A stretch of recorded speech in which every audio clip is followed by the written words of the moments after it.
Now, we've seen in a couple of George's previous videos that the forces of supply and demand in a competitive market, despite the fact that they're almost diametrically opposed, namely the willingness of consumers to buy is obviously at lower prices and the willingness of suppliers to supply is greater at higher prices. But there is one magical price that brings the market into balance, and that of course is our equilibrium price. Sometimes governments around the world actually interfere or intervene with these markets, out of good intent. And what the outcome is quite often is that the market mechanism is not free to fluctuate as we have already depicted. Let me show you. First off, let's start with what we call a maximum pricing policy, where a government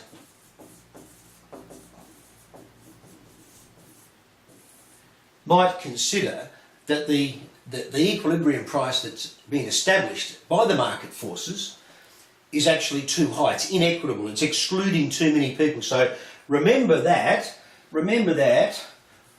when we draw up our demand and supply model, our model of a competitive market, and we reach this equilibrium where the quantity willingly demanded is equal to the quantity willingly supplied. Remember, all the willingness of buyers to buy, all these people down here, they're rationed out.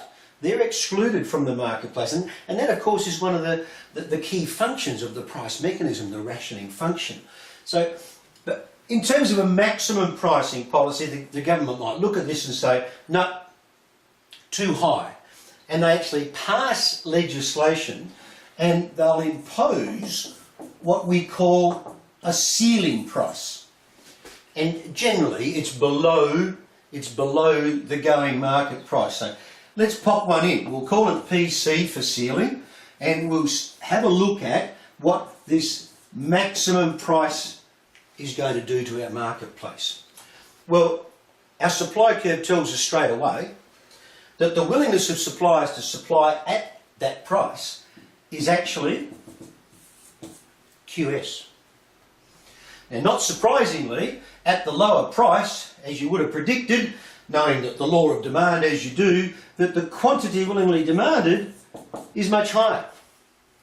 So we've now got this many people competing, if you like, for this lower level of supply. Now, again, ordinarily, the market mechanism would re-equilibrate. In other words, competition between these buyers for this level of supply would push the price back to equilibrium. That can't happen here. The price is capped, right? So there's a ceiling price. So consumers are wanting a reallocation of resources to produce this level of output. That's what we want. And suppliers are only willing to allocate land, labour and capital and entrepreneurial ability to produce this level. So there's an imbalance, and of course the imbalance that we've got here is of course a shortage. Now, because this is a legal maximum, the shortage will persist for as long as this pricing policy is in place. We see this happen around the world. We see this happen, for example, with governments imposing rent controls. We see it in places like, oddly enough, in Nigeria, where we've got a country which is relatively abundant in terms of supply of oil, but we see from time to time in various magazines and pics massive queues of people wanting to buy petrol. And we see similarly the pictures of refineries that are run down because there is simply no profit motivation or no incentive for suppliers to supply at that low price. So you've got this imbalance. And of course now, because the government has introduced the law, it falls upon them to actually somehow arrest or correct the shortage. And sometimes, for example, they'll buy in petrol in order to solve this shortage. Well, massive opportunity cost, because that's clearly public sector funds that can't be allocated to education, health and infrastructure, etc., etc.